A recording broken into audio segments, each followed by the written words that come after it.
우리 같이 오늘의 말씀 시편 73편 1절부터 28절까지인데요. 1절부터 9절까지만 읽도록 하겠습니다. 1절부터 9절까지의 말씀을 한 절씩 교독하고 마지막 절은 함께 읽도록 하겠습니다. 저부터 읽겠습니다. 하나님이 참으로 이스라엘 중 마음이 정결한 자에게 선을 행하시나 나는 거의 넘어질 뻔하였고 나의 걸음이 미끄러질 뻔하였으니 이는 내가 악인의 형통함을 보고 오만한 자를 질투하였음이로다. 그들은 죽을 때에도 고통이 없고 그 힘이 강건하며 사람들이 당하는 고난이 그들에게는 없고 사람들이 당하는 재앙도 그들에게는 없나니 그러므로 교만이 그들의 목걸이요 강포가 그들의 옷이며 살찜으로 그들의 눈이 솟아나며 그들의 소득은 마음의 소원보다 많으며 그들은 능력하며 악하게 말하며 높은 데서 같이 읽겠습니다. 그들의 입은 하늘에 두고 그들의 혀는 땅에 두루 다니도다. 아멘. 반갑습니다. 저는 초등 2부와 어원아를 섬기고 있는 김윤수 목사입니다. 오늘 이 수요 예배 자리에 나오신 성도님들을 진심으로 환영하고 축복합니다. 오늘 우리가 같이 말씀 나누기 전에 성도님들과 나누고 싶은 말이 있습니다. 하나님이 선하신 분 맞으십니까? 아멘입니다. 하나님이 우리의 아버지 되십니다. 아멘이십니까?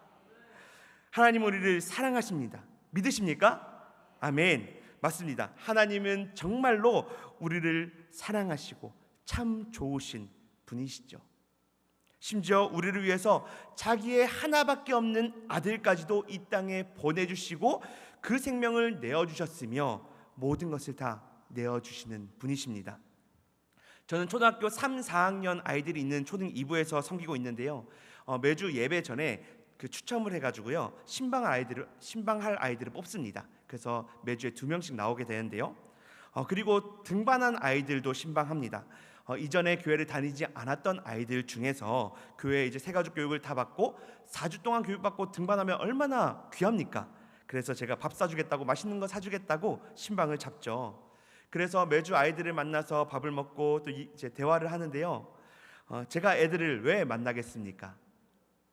그렇죠. 대부분 이제 제가 목사니까 당연히 좋은 마음으로 만나겠지 하는데 좀 그 장난 있으신 분들은 제가 평소에 잘 먹는 것을 보시고 먹기 위해서 아이들 만난다고 합니다.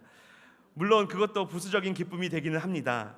그러나 제가 아이들을 만나는 이유는 당연히 아이들에게 복음을 전하거나 그들의 신앙을 점검하기 위해서입니다.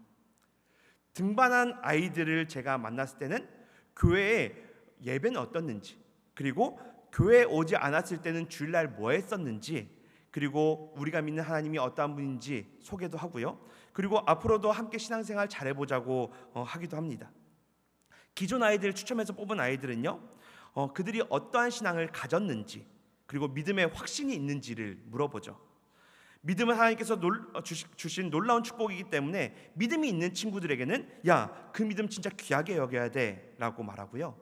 믿음이 없는 친구들에게는 야, 너가 믿겠다고 결심한다고 믿어지는 거 아니야. 그러니까 믿음 달라고 기도해 라고 알려줍니다.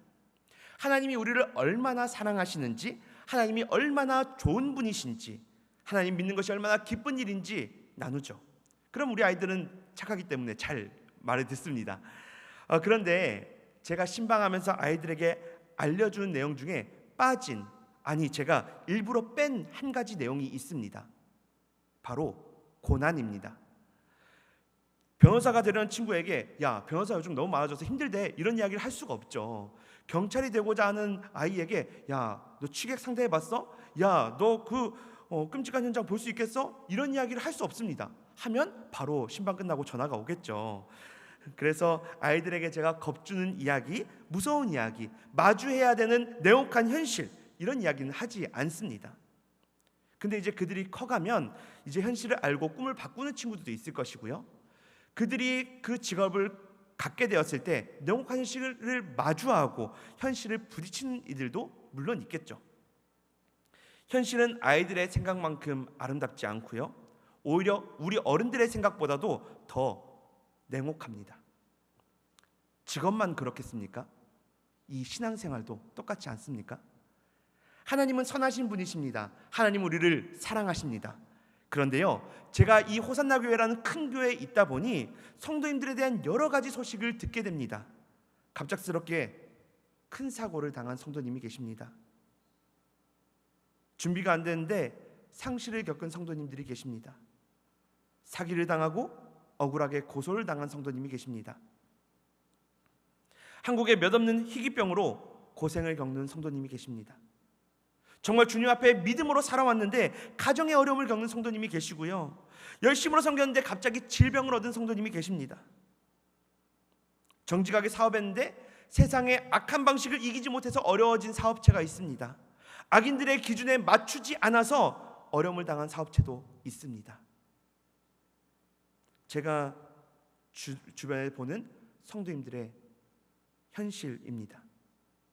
하나님을 사랑하고 따르는 신자들의 냉혹하고 가혹한 현실입니다.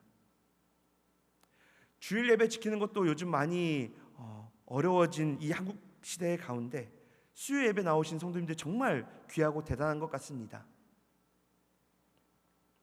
그래서 성도님들의 삶은 형통하십니까? 인사치레 말고 정말로 형통하십니까? 선하신 하나님이 잘 이끌어 주셔서 내 삶에는 문제가 없고 고민이 없으십니까? 이렇게 앞에서 서서 보고 있으면요, 정말 아무 근심이 없는 것처럼 보이기도 합니다. 근데 실제로는 그렇지 않겠죠. 목회자인 저는 어떨까요? 저는 아무 고민 없이 늘 잘 풀리고 원하는 것이 늘 이루어지고 제가 가지고 싶거나 필요한 것이 있으면 하나님이 탁탁 채워주실까요? 아니요, 기도 제목만 많습니다. 작년 중순만 해도요, 저에게 큰 어려움들이 여러 가지 닥쳤었습니다. 아버지께서 암 판정 사기로 이제 정말 안 좋으셨었고요, 저의 건강에도 적신호가 떴었고요, 둘째 아이는 두 돌의 자폐 판정을 받았습니다. 형통은커녕 남들에게 평범해 보이는 일상적인 그 기본도 못 누리는 것이 저였습니다. 그때요, 그 일들이 한 달 사이에 막 일어나는데요, 마음속에 이런 말이 떠올랐습니다.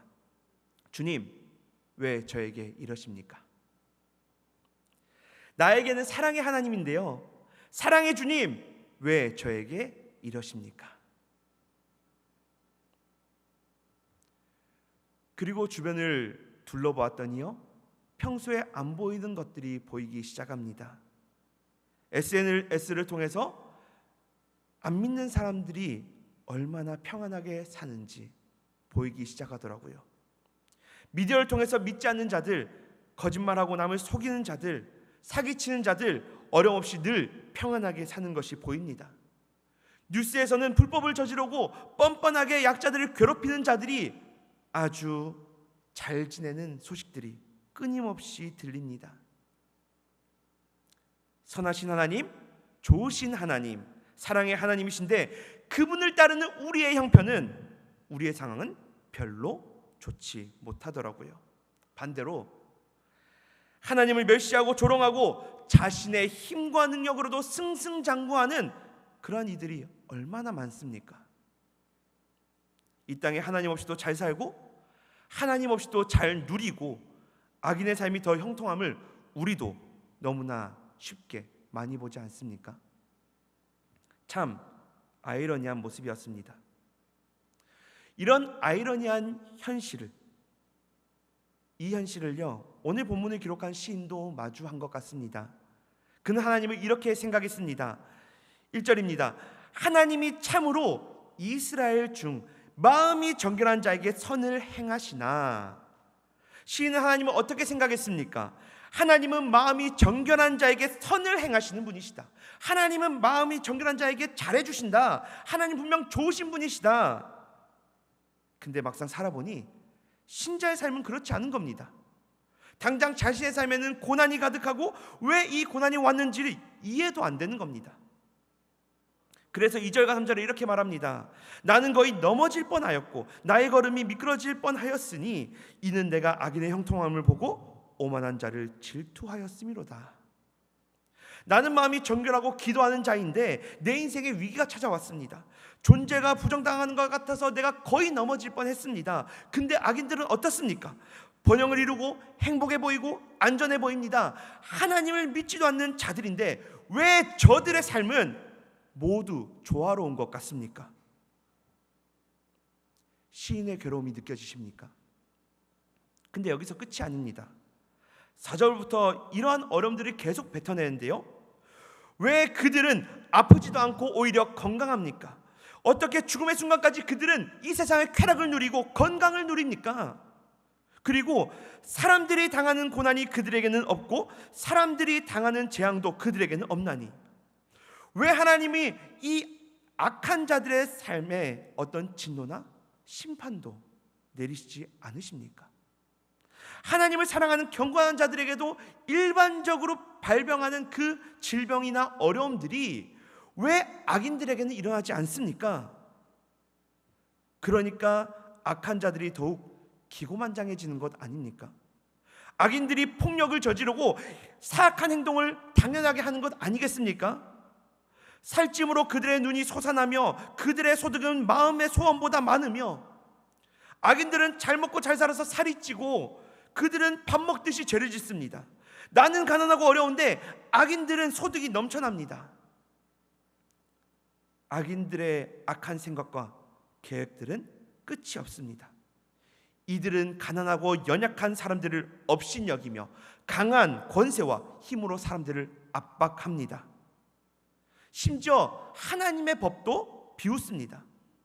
그들의 허세는 분수를 모르고 이제 하나님에게까지 입을 댑니다.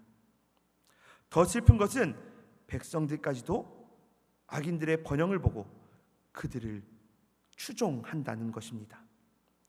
악한 이들의 평안함을 보고자 하면 부러워서 함께 누려보고자 기회주의자들이 악인들 주변에 몰려들고 있습니다.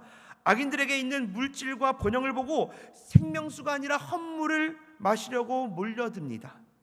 심지어 그들이 하나님이 어떻게 알겠냐, 지극히 높으신 이가 뭘 알겠냐 라며 하나님을 부정합니다. 볼지어다 그들은 악인들이라도 항상 평안하고 재물은 더욱 불어나도다. 악인들을 보십시오. 그들은 쫓는 백성들을 보십시오. 저들이 어찌 항상 평안할 수 있습니까? 어찌 저들의 재물은 계속해서 불어납니까? 어찌 저들은 계속 형통합니까? 저는 도덕적으로 순결을 계속 지켜왔고 저는 항상 말씀을 거룩하게 지켰습니다. 그런데 제 삶이 어떻습니까? 매일 상실감을 느끼고 매일 괴로운 고난만 있습니다. 악인들의 삶을 보면 제가 깨끗하게 산 것이 헛된 것 같습니다. 한탄스럽습니다. 왜 저에게 이러십니까? 주님, 저에게 왜 이러십니까? 믿음으로 살아온 신자가 나아지지 않는 자신의 형편을, 그리고 어려운 처지를 보며 좌절하고 있습니다.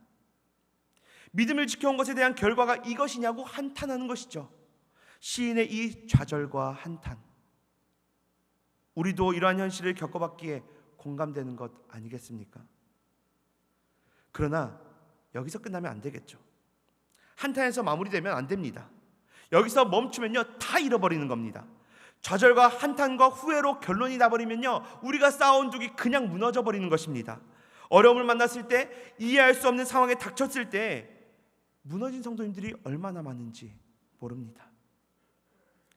어떻게 믿음으로 살았는데 하나님이 나에게 이럴 수 있냐고, 왜 하나님은 선하다고 하시면서 나의 상황이 이렇게 최악으로만 몰고 가시냐고, 하나님이 살아계시면 자기를 버렸거나 하나님은 안 계시다고.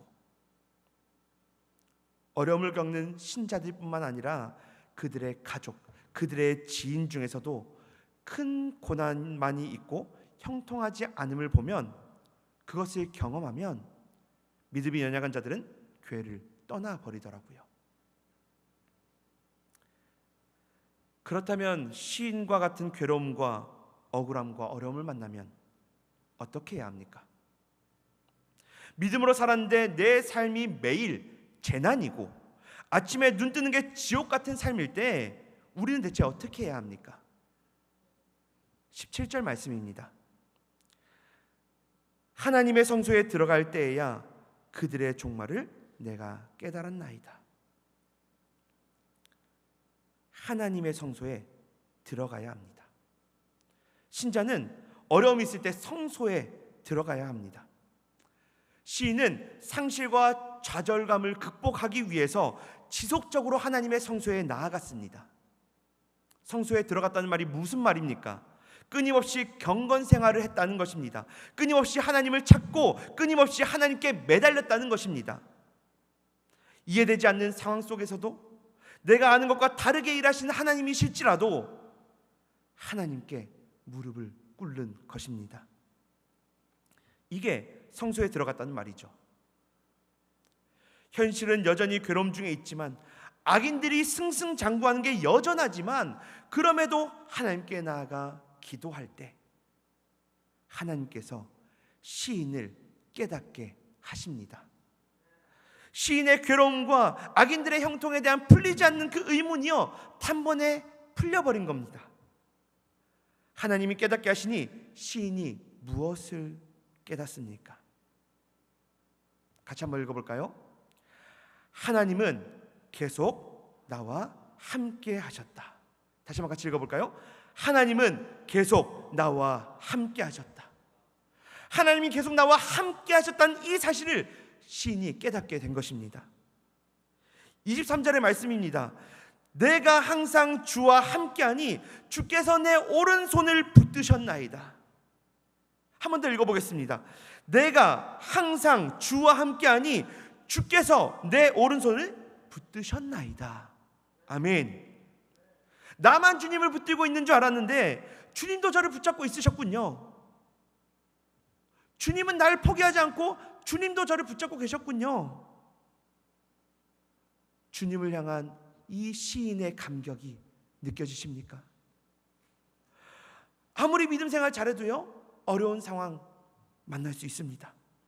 어떠한 선한 일을 하고 봉사를 할지라도 억울한 일, 괴로운 일 당할 수 있습니다. 내가 정직하게 행하고 내가 성실하게 살고 내가 주님 앞에 바르게 살다가 더 힘들어질 수도 있습니다. 그때 한탄해서 끝나면 안 됩니다. 그때 하나님의 손을 놓치면 안 되고요, 기도를 놓치면 안 됩니다. 끝까지 주님을 붙들고 하나님의 섭리를 발견하는 여기까지 와야 되는 거예요. 이 시인이 만난 하나님처럼 우리를 만나실 그 하나님 꼭 붙잡고 계속 매달리며 나아가야 하는 것이죠. 어떤 신자가 괴로움을 당하는데 하나님이 버려두겠습니까? 자기의 하나뿐인 아들의 생명을 내어주시기까지 나 살리려고 보내주셨는데 어찌 하나님께서 손 놓고 구경만 하시겠냐고요. 세상에 비참함이 더할수록, 억울함이 더할수록, 괴로움이 더할수록 하나님이 그 손을 더 꼭 잡아주지 않으시겠냐고요. 이 은혜를 경험한 시인을 한번 보십시오. 시인과 계속해서 함께 하시는 그 하나님, 시인을 붙들어 주신 하나님, 그것을 깨닫게 되자 지금까지 불평하던 말들과 시기하던 말들이요, 깨달음과 찬양으로 바뀌게 됩니다. 어떻게 바뀌었는지 볼까요? 18절부터 보겠습니다. 18절 19절입니다. 주께서 참으로 그들을 미끄러운 곳에 두시며 파멸에 던지시니 그들이 어찌하여 그리 갑자기 황폐되었는가 놀랄 정도로 그들은 전멸하였나이다. 하나님이 악인들의 삶을 풀어주신 것이 아니라 그 악인들이 활개치고 더욱 번성할 때 그냥 내버려 두셨던 거군요. 주님께서 그들이 망하실 거라는 사실을 알아채지 못하도록 종말 때까지 내버려 두셨다가 눈 깜짝할 사이에 미끄러져서 파멸로 떨어뜨리시는 분이셨군요. 사람들이 잠깐의 꿈을 붙들려고 하지도 않고 가치 있게 여기지도 않으며 그저 무시하고 넘어가듯이 제가 부러워했던 그 모든 것이 꿈처럼 헛된 것이었군요. 아무 쓸모도 없고 가치도 없고 허황된 것을 제가 부러워했었는데 주님은 항상 그 너머를 보고 계셨던 거군요.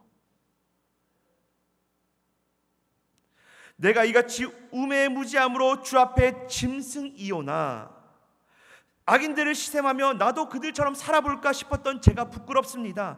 짐승처럼 무식하게 아무것도 몰랐음을 반성합니다. 그래도 이 어리석고 무식한 제가 늘 주님과 함께 했습니다. 제가 힘들 때에도 주님 놓지 않았습니다. 그랬더니 주님도 저를 붙드시고 저와 함께하고 계시다는 것을 알았습니다. 하늘에서는 주 외에 누가 내게 있으리요? 땅에서는 주밖에 내가 사모할이 없나이다. 내게는 주님밖에 없습니다. 내가 따를 분은 주님밖에 없습니다. 내가 의지할 분은 주님밖에 없습니다. 제 육체와 마음은 아직 연약하고 힘도 없고 삶은 여전히 어려움 속에 있지만 괜찮습니다. 하나님이 제 마음의 반석이시기에 제가 흔들리지 않는 평안함을 누립니다.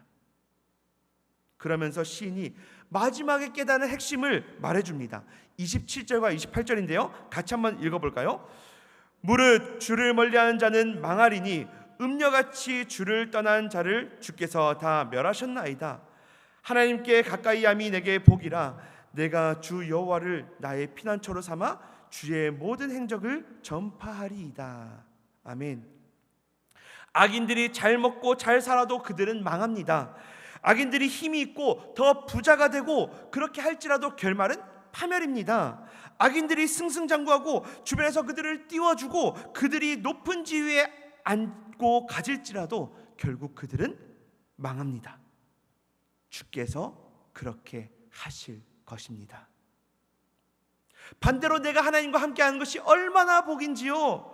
제가 불평하고 비교했던 모든 것을 버리고 오직 영원하신 하나님께만 제가 붙어 있겠습니다. 하나님이 어떤 분인지 전하며 살겠습니다. 이 고백으로 시편 73편의 말씀이 마무리가 됩니다. 오늘 우리가 나눈 시편 73편의 기자가 누린 이 회복과 하나님을 향한 찬양의 고백이 저와 성도님들의 회복과 고백이 되었으면 좋겠습니다.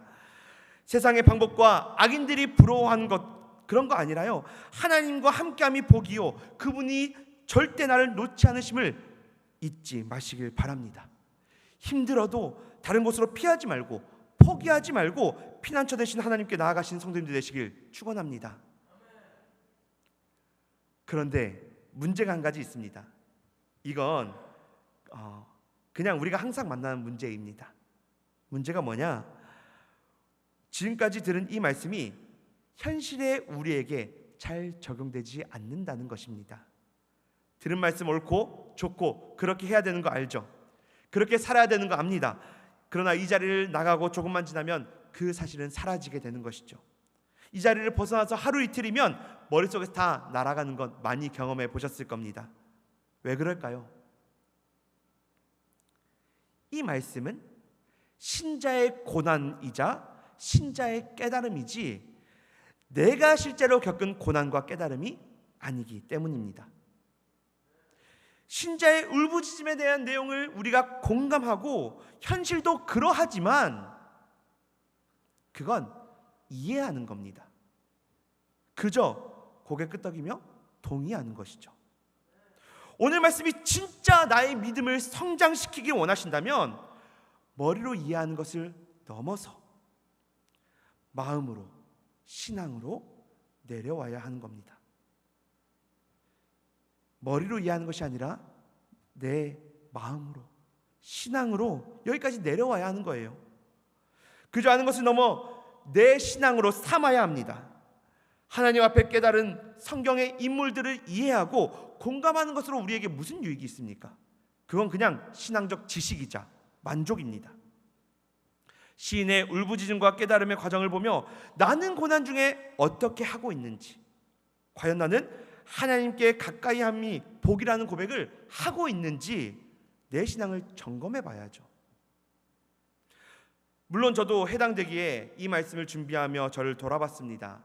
제 신앙 상태가 어떤지, 제 정신 상태가 어떤지 스스로 점검해 봤습니다. 어떨 것 같습니까? 좋게 나왔을까요? 안 좋게 나왔을까요? 재밌게도요, 오늘 말씀의 마지막 멋진 고백, 하나님을 가까이 함이 내게 복이다 라는 고백이 있었습니다. 근데 그와 동시에 3절처럼 제가 악인의 형통함을 보고 오만한 자를 질투하고 있더라고요. 설교 초반부에 작년 중순만 해도 아버지 암 때문에, 그리고 저의 건강에 적신호가 떠서 둘째 아이는 자폐 판정을 받았다고 말씀드렸는데요. 그때 제 마음속에는 주님, 왜 저에게 이러십니까? 하는 마음이 있었습니다. 근데 그 후로요, 개인적으로 말씀을 통해서 회복을 누렸습니다. 뿐만 아니라 실제로 많은 분들이 저를 위해서, 저희 가정을 위해서 기도해 주시고, 아버지도 항암 치료 후에 경과가 상당히 좋으시고요, 저도 건강에 아주 큰 문제는 없어서 다행으로 넘어갔고요. 결과 이제 아이도 예전보다 더 반응이 좋아지고 잘 성장하고 있습니다. 참 감사하죠. 근데 그 은혜를 경험했음에도 제가 연약한지라 오늘 말씀의 초반부로 자꾸 돌아가려고 합니다. 부족함이 있으면, 어려움이 있으면 꿈처럼 허망하고 사라질 것들에 자꾸 제 마음이 가게 되는 겁니다. 감사로 꽉 차도 모자를 판에 부족함을 보고 비교하고 부러워합니다. 그런 문제 있는 거 아니겠습니까?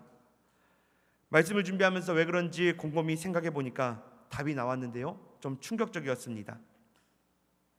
우리는 주의 몸된 교회 아니겠습니까? 하나님이 내 주인이시고 하나님의 말씀만 따라야 하는 거 너무나 잘 아십니다. 우리는 하나님께 순종하며 머리 대신 그 그리스도 드러내야죠. 그걸 제가 머리로는 알고 있는데요, 내가 목사고 내가 모태신앙이고 내가 그래도 하나님이 부르셔서 종이 됐는데 이게 언제부턴가 기고만장해져가지고 내가 생각하고 판단하고 있더라고요. 성령님이 우리 안에 계시고 우리가 주님이 기뻐하는 모습으로 살아야 한다고 제가 매주 아이들에게 잔소리하듯이 설교하는데요, 정작 저는 형통의 기준을 제 상황에, 제 입맛에 맞춰서 이상하게 정하고 제가 부족하고 없으면 세상에 좋은 것 보면서 부러워하고 있는 겁니다. 무엇을 하고 어디로 갈지 머리 대신 그리스도가 아니라 몸인 제가 생각하고 판단하고 이끌고 있는 것이죠. 이 머리를 내리고 몸이 지휘하는 모습을 상상만 해도 되게 기괴하지 않습니까? 이 모습이 기괴한 건 둘째치고요, 몸인 그 제가 머리의 역할을 하면 방향이며 선택이며 정상적으로 되는 것이 있겠습니까? 내 생각, 내 기준, 내 자랑, 내 재성이 자꾸 머리의 역할을 하려고 하는 겁니다. 몸이 똑똑한 척 드러내고 인정받으려고 하고 무엇이 좋은지 판단하려고 하고 결정적으로 막 자꾸 이런 것을 선택하려고 하니까요, 총체적으로 난국이 따로 없습니다. 문제야 당연히 많을 수밖에 없겠죠. 이걸 가만히 두면 큰일 나도 단단히 큰일 나겠죠. 그러니 아버지 하나님께서 저를 쫓아다니시면서 간섭하고 방해하시는 겁니다. 이 사실을 깨달으라고 하나님께서 제 아들을 통해서 지난 월요일 이틀 전에 알려주시더라고요. 이제 둘째 아들이 33개월이 됐는데요, 제 둘째 아들 강유리가요, 밖에 나가면 인도든 차도든 차가 오든 자전거가 오든 그냥 무조건 돌진합니다. 그리고 버튼 누르는 걸 매우 좋아합니다. 제가 신호동 부영 3차에 살고 저희 부모님이 5차에 사는데요, 제가 이제 애를 데리고 걸어서 집에 가면 한 5분 걸립니다. 그래서 집에 가려고 이제 엘리베이터 내려서 출발하면요, 거기 아니야, 위험해, 일어나, 이 멘트를 한 30번 이상 합니다. 애가 목적지를 어떻게 알겠습니까? 가는 방향은 앞인데 뒤로 가고요, 왼쪽으로 가야 되는데 오른쪽으로 가고요, 게다가 현관문에 그 인터폰을 보면요, 그냥 그쪽으로 뛰어갑니다. 이제는 저도 요령이 생겨서 이제 항상 아이의 머리에 손을 얹고요, 자연스럽게 부드럽게 머리를 회전시키면서 움직입니다. 어쩔 땐 못 가게 한다고 주저앉아서 울고, 어쩔 땐 가려고 힘을 주고 때를 씁니다. 어쩔 땐 그냥 순순히 포기하고 따를 때도 있습니다. 갈 때마다 긴장을 늦출 수 없고 시선을 뗄 수가 없습니다. 안 그러면 사고로 이어지기 때문이죠. 5분 정도의 거리를 가는데 얼마나 손이 많이 가는지요. 아이 머리를 잡고 있는 상태에서 제가요, 신호등을 기다리면서 이놈 손 진짜 많이 가네라고 이야기를 했습니다. 그 혼잣말을 하는데 하나님께서 제게 이런 마음을 주시더라고요. 너는 손이 더 많이 간다. 그렇게 갑자기 마음을 주시는데요. 저 없으면 목적지도 못 가는 제가 계속 인도해야 하는 그 아들, 가는 길에 차와 자전거의 위험에 그대로 노출되어 있는 그 아들보다 하나님께는 제가 더 손이 많이 가는 아들이었습니다. 어찌 보면 너무나 당연한 사실인데요, 이 사실이 제 마음에 확 꽂히면서요, 불평이요 한없는 은혜의 간격으로 변하게 됩니다. 불평에서 한없는 은혜의 간격으로 변화된 겁니다. 예전에는 좌절해서 하나님 왜 제게 이러십니까? 라고 불평을 내뱉었습니다. 그러나 지금은 하늘 아버지께 왜 저에게 이러십니까? 라며 자격 없는 저를 향한 하나님의 한없는 은혜를 누리며 감격합니다. 왜 자격 없는 저를 이렇게 돌봐주십니까? 제가 뭐라고 이렇게까지 하십니까? 여기에 오니까 저의 어떠한 힘듦도 어려움도 남아있지 않고 그저 감격과 감사만 남아 있었습니다. 저만 손이 많이 가겠습니까? 하나님 아버지가 저만 바른 길로 인도하시려고 막으시고 길을 바꾸시고 혼내실까요? 여러분들도 하나님 아버지께서 잘 자라라고 잔소리 많이 하고 계시지 않으십니까? 괴로운 일 있으십니까? 다시는 겪기 싫은 어려운 일을 만나셨습니까? 중간에 포기하지 마시고 어려울수록 주와 함께하는 성도님들 되시길 축원합니다. 하나님 끝까지 붙드시기 바랍니다. 그러면 깨닫게 해주실 것입니다. 끝까지 붙으시면 상황을 뛰어넘게 하실 줄로 믿습니다. 왜 저에게 이러십니까? 라고 괴로움에 따지고 계신 성도님들 계십니까? 그 절규가 왜 저에게 이러십니까? 라는 한없는 은혜의 고백으로 변화되는 성도님들 되시길 축원합니다. 성도님들의 삶에 어려움이 있어도 그건 혼자 힘쓰고 있는 것 아닙니다. 하늘 아버지께서도 여러분의 손을 꼭 붙잡고 계십니다. 하나님은 우리를 사랑하시는 우리 아버지 되심을 기억하여서 그분 손 꼭 잡고 함께 이 땅을 살아내는 성도님들 되실 줄 믿습니다. 하나님께 가까이함이 내게 복이라고 고백하며 고난 중에도 주님의 뜻을 꼭 발견하는 우리 성도님들 되시길 주님의 이름으로 축원합니다.